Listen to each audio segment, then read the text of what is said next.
नमस्कार दोस्तों, मैं चारू चौधरी आप सभी का स्वागत करती हूं हमारे चैनल चारू चौधरी में। आज जो टॉपिक हम पढ़ने जा रहे हैं उसका नाम है सर्वनाम।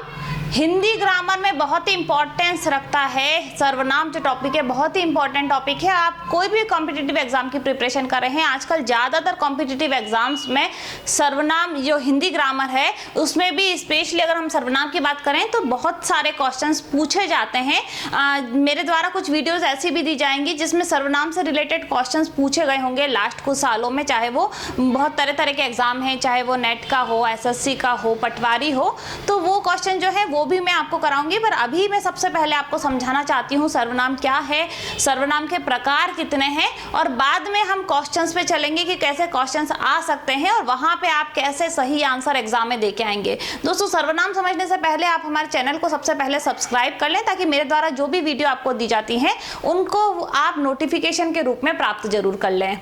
आइए दोस्तों समझते हैं सर्वनाम। यहाँ टॉपिक मैंने आपको लिख दिया है। सर्वनाम होता क्या है? देखिए, सर्वनाम आपने अगर छोटी कक्षाओं में आप पढ़े हैं, जब 5वीं 6वीं 7वीं की बात करते हैं और भी छोटी कक्षाओं में हमने पढ़ा है संज्ञा के स्थान पर जो शब्दों का प्रयोग होता है उसे कहा जाता है सर्वनाम।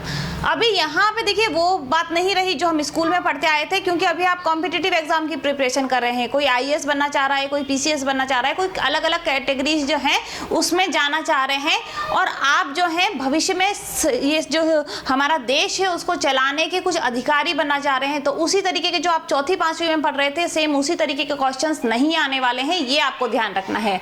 तो यहाँ पे क्या है, बात वही है, टॉपिक वही है, परंतु क्वेश्चंस जो है वो थोड़े से डिफिकल्ट हो जाएंगे, क्योंकि पहले क्या था, केवल सर्वनाम क्या है और वही पूछा जाता था। अभी सर्वनाम के भेद हैं, कौन से भेद का कौन सा प्रकार पूछा चला जाता है वो आपको समझना बहुत जरूरी है। तो सर्वनाम बिल्कुल, अगर परिभाषा की बात की जाए तो जो संज्ञा के स्थान पर प्रयुक्त शब्दों को सर्वनाम कहा जाता है।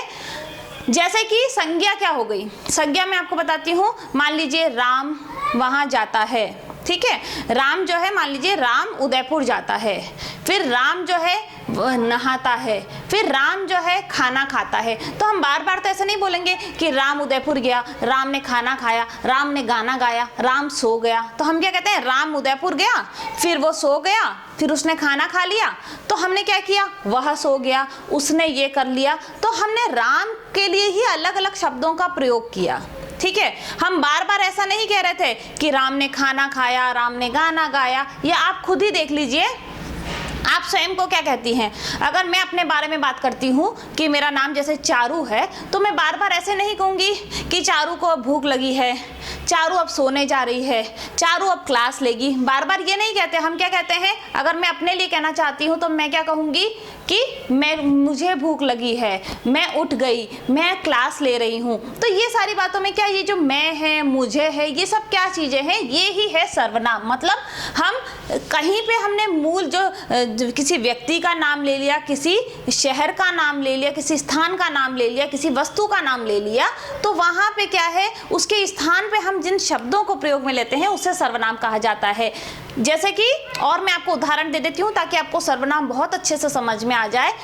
मान लीजिए आप कहना चाह रहे हैं भारत के लिए, भारत जो है वो बहुत ही अच्छा देश है, भारत जो है उसकी राजधानी जो है वो दिल्ली है, भारत में अनेकों राज्य हैं, प्रत्येक राज्य की अलग अलग विशेषता है। तो यहाँ पे हम क्या बात कर रहे हैं, जैसे मेन जो हमारा टॉपिक है वो भारत है, तो हमने एक बार तो भारत कह दिया कि भारत बहुत अच्छा देश है, ठीक है। उसके बाद हम कहना चाह रहे हैं भारत में अलग अलग धर्मों के लोग पाए जाते हैं, तो हम वापस नहीं बोलेंगे कि भारत में पाए जाते हैं, हम ऐसे कहेंगे भारत एक बहुत अच्छा देश है और यहाँ पर अनेक धर्मों को मानने वाले लोग रहते हैं।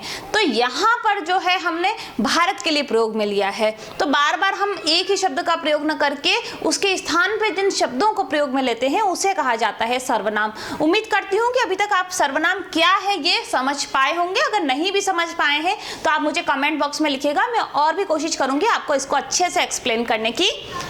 अब देखिए यहाँ पे तो मैंने लिख दिया संज्ञा के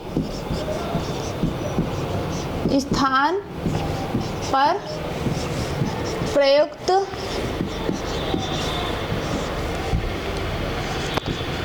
शब्दों को सर्वनाम कहते हैं। ठीक है, यहाँ तक तो हो गई बात क्लियर।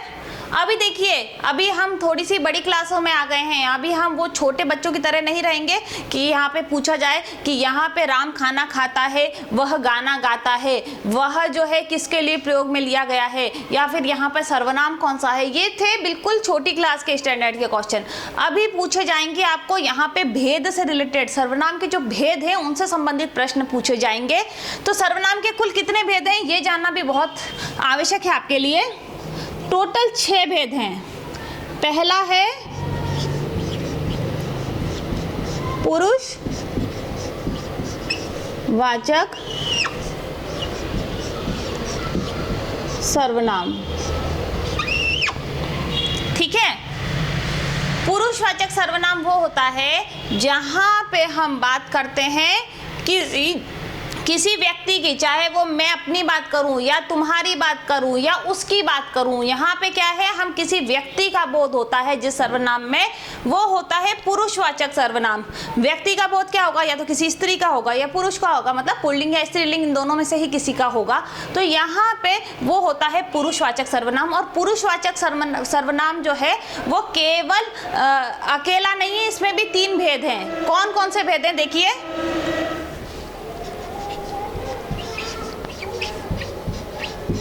उत्तम पुरुषवाचक सर्वनाम, दूसरा है मध्यम पुरुषवाचक सर्वनाम, और तीसरा है अन्य। ठीक है, पुरुषवाचक सर्वनाम। तो यहाँ पे क्या है, सबसे पहला जो उत्तम पुरुषवाचक है वो क्या बात करता है, वो सर्वनाम बताता है अपने बारे में। सबसे पहले जो क्या है, मैं या हम, जहाँ पे भी मैं या हम का प्रयोग हो रहा है, मुझे, हमें, ऐसा प्रयोग हो रहा है, तो वो होता है उत्तम पुरुषवाचक सर्वनाम। कैसे होता है, जैसे मैं बताती हूँ, मैं गाना गाती हूँ, हम खेलने जा रहे हैं। जहाँ पे भी सबसे पहला प्रायोरिटी किसको दी है, उत्तम में, हमको, मुझको। सबसे पहली चीज है मैं अपने बारे में बात कर रही हूँ कि मुझे पढ़ाना बहुत अच्छा लगता है, या फिर मैं कहती हूँ हम दोनों, या हम जो है वो खेलने के लिए जा रहे हैं। तो यहाँ पे मैं या हम का प्रयोग होता है, वो होता है उत्तम पुरुषवाचक। दूसरा देखिए, दूसरा मैंने यहाँ लिखा है मध्यम पुरुषवाचक। मध्यम पुरुषवाचक क्या होता है, जहाँ पे मैं बात कर रही हूँ सामने वाले की, जहाँ पे सामने वाले के लिए कोई सर्वनाम प्रयोग होता है, वो होता है मध्यम पुरुषवाचक। सामने वाला कैसे हो गया, जैसे कि हो गया तुम। ठीक है, तुम खेलने जा रहे हो, तुम जो हो सो रहे हो। तो यहाँ पे उत्तम में हो गई अपनी बात, मध्यम में हो गई तुम्हारी बात, तो अन्य में क्या होगा आप जानिए। अन्य में होगा तीसरे पर्सन की जहाँ पे बात होती है, वो होता है अन्य पुरुषवाचक सर्वनाम। अन्य में हो गया जैसे वे खेलने जा रहे हैं, वे खाना खा रहे हैं। तो ये सारी जो चीजें हैं वो जाएंगी अन्य पुरुषवाचक सर्वनाम में। ठीक है, तो यहाँ तो हो गया हमारा पुरुषवाचक सर्वनाम जो दूसरा है। दूसरा जो है, दूसरा क्या होगा, निजवाचक सर्वनाम। निजवाचक सर्वनाम क्या होता है, अब देखिए ये भी जानना बहुत जरूरी है। जहां पे जिस सर्वनाम में बात हो रही है स्वयं की, खुद की, जिन शब्दों का प्रयोग होता है किसके लिए, स्वयं के लिए, खुद के लिए, वो जाता है निजवाचक सर्वनाम में। निजवाचक सर्वनाम में जैसे कि मैं स्वयं अपना कंबल लेके जाऊंगा, मैं यह काम स्वयं कर लूंगा, अरे रहने दो मैं ये काम खुद कर सकता हूं। तो जहां पे बात आती है स्वयं की, खुद की, वहां पे होता है निजवाचक सर्वनाम। ठीक है, तो पहला पुरुषवाचक जिसमें किसी व्यक्ति का बोध होता है वो होता है पुरुषवाचक सर्वनाम। निजवाचक सर्वनाम वो होता है जहां पे स्वयं की या खुद की बात होती है, वो जाता है निजवाचक सर्वनाम में। तीसरा जो है, अब देखिए तीसरा है निश्चयवाचक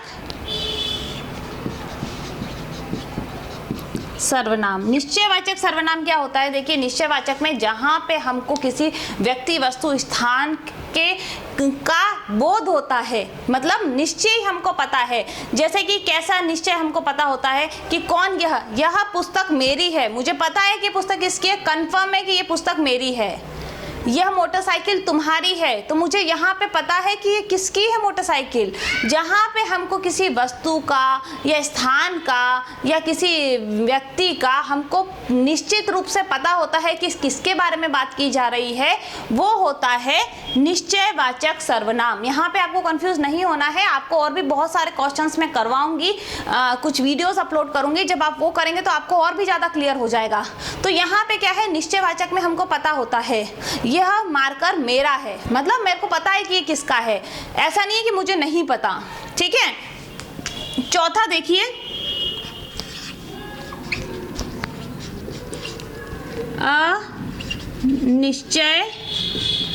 अनिश्चयवाचक सर्वनाम। अनिश्चयवाचक सर्वनाम कौन सा होता है? जिसमें हमको पता नहीं होता है। अभी मैंने आपको बताया कि ये मार्कर मेरा है, मुझे पता है, परंतु अगर मैं कहती हूँ किसी का तो ये मार्कर है, तो मुझे नहीं पता कि किसका है, पर किसी का है। दाल में कुछ गिर गया, क्या गिरा वो मुझे नहीं पता है। आपसे मिलने कोई आया था, कौन आया ये मुझे नहीं पता है। तो जहाँ पे हमको व्यक्ति का, वस्तु का, स्थान का हमको पता है कि है, परंतु हमको निश्चित रूप से नहीं पता है, वहाँ पे जिन सर्वनाम का प्रयोग होता है वह होते हैं अनिश्चयवाचक सर्वनाम। कि कोई तो आया था, अब कोई तो आया था में या तो मैं कहूँ कि राम आया था, तो यहाँ पे तो निश्चयवाचक हो गया कि हाँ मुझे पता है कि कौन आया था। परंतु जब मुझे ये नहीं पता कि क्या गिरा, दाल में कुछ गिर गया, अब क्या गिरा है, कंकड़ गिरा है कि उसमें पानी गिरा है कि कोई कॉकरोच गिरा है, क्या गिरा है ये हमें नहीं पता है, तो वहां पे होता है अनिश्चयवाचक सर्वनाम। ठीक है, दोनों ही बिल्कुल अपोजिट है। अगर आप पढ़ रहे हैं तो निश्चयवाचक का बिल्कुल अपोजिट है अनिश्चयवाचक। निश्चयवाचक में हमको वस्तु का पता होता है, अनिश्चयवाचक में हमको वस्तु का पता नहीं होता है। परंतु यहाँ पे ध्यान रखिएगा, परंतु अगर किसी व्यक्ति से रिलेटेड बात आती है तो वो हमेशा पुरुषवाचक होता है। तो आप ये मत कहिएगा कि अगर किसी व्यक्ति का नाम आया है और आप वहां पे आपसे सर्वनाम पूछा गया है, आपको पता है कौन सा व्यक्ति के बारे में बात हो रही है, तो वो जाएगा पुरुषवाचक में। निजवाचक हो गया, जहां पे मैं स्वयं की बात कर रही हूँ, खुद की बात जहां आती है वो होता है निजवाचक। निश्चयवाचक सर्वनाम वो होता है जहां पे हमको निश्चित रूप से पता है, जिन सर्वनाम के लिए प्रयोग होता है किसी वस्तु का, स्थान का, जहां पे हमको पता होता है निश्चित रूप से, वो होता है निश्चयवाचक। और जहां पे हमें नहीं पता होता कि कोई तो आया था, कोई तो गया, कुछ तो गिर गया, ऐसी चीजें जो होती हैं वो जाती हैं अनिश्चयवाचक सर्वनाम में।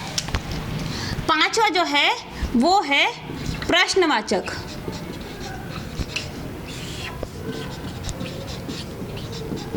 प्रश्नवाचक सर्वनाम में प्रश्न, देखिए नाम से ही पता चल रहा है, जहां पे आपको प्रश्न का बोध हो रहा है, मतलब ऐसा पूछा जा रहा है। सर्वनाम तो प्रयोग में आ ही रहा है, परंतु यहाँ पे कौन, कब, किसका, ऐसे शब्दों का प्रयोग हो रहा है, वो सब जाते हैं प्रश्नवाचक सर्वनाम में। जैसे कि यह मार्कर कौन ले गया, तो यहाँ पे प्रश्न पूछा गया है कि कौन लेके गया है ये मार्कर को। यह किताब किसकी है, कक्षा को कौन अटेंड कर रहा है, कक्षा कौन ले रहा है, अध्यापक से कौन पढ़ रहा है। तो जहाँ पे भी प्रश्न आ रहा है, जहाँ पे प्रश्न पूछा जा रहा है, वहाँ पे जो सर्वनाम प्रयोग में होगा वो होगा प्रश्नवाचक सर्वनाम।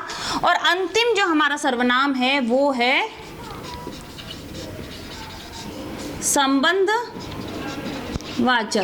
ठीक है, संबंधवाचक में ऐसा होता है कि जैसा भरोगे वैसा, जैसा करोगे वैसा भरोगे। यहाँ पे हमेशा देखना, जिस तरीके ऐसे आते हैं ना, जैसे का तैसे, जैसा करोगे वैसा भरोगे, ज्यों का त्यों, इस तरीके के जो शब्दों का प्रयोग होता है वो होता है संबंधवाचक में। मतलब पहले जो वाक्य है उसमें जो दूसरा वाक्य है वो जो है उन दोनों में संबंध होता है, दोनों शब्दों में संबंध पाया जाता है। जैसे जैसा करोगे वैसा भरोगे, मतलब अच्छा करोगे तो अच्छा पाओगे, बुरा करोगे तो बुरा पाओगे। तो यहाँ पे क्या है, दोनों में संबंध है कि अच्छा कर रहे हो तो उसका रिजल्ट भी अच्छा होगा, खराब कर रहे हो तो उसका रिजल्ट भी खराब होगा।